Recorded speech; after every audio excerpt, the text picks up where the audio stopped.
সেই গণভোটের মধ্যে পিআরের প্রস্তাবকে অন্তর্ভুক্ত করতে হবে। আমরা বলেছি আপনি গণভোটে দিয়ে দেন পিআরের পক্ষে জনগণ কি মতামত দেয়। জনগণ যদি পিআরের পক্ষে মত দেয় সকল দলকে সেটা মানতে হবে। যদি অধিকাংশ মানুষ পিআর পদ্ধতি না মানে আমরা জামাত ইসলামী সে প্রস্তাব মেনে নেব, কিন্তু জাতির মতামত না নিয়ে পিআরকে উপেক্ষা করা যাবে না।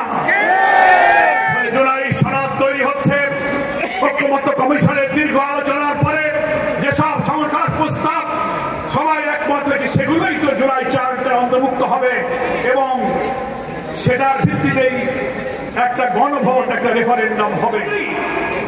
লিগ্যাল এক্সপার্টরা বলেছেন জুলাই সনদের আইনি ভিত্তি তখন রচিত হবে।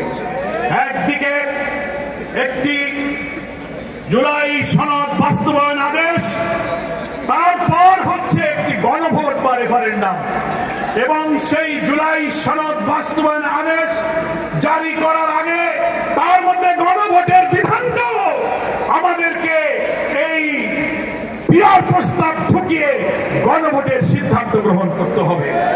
প্রস্তাব যেন জুলাই সনদের অন্তর্ভুক্ত থাকে, তার ভিত্তিতে দেশের জনগণ যেন তার ব্যাপারে মতামত দিতে পারে।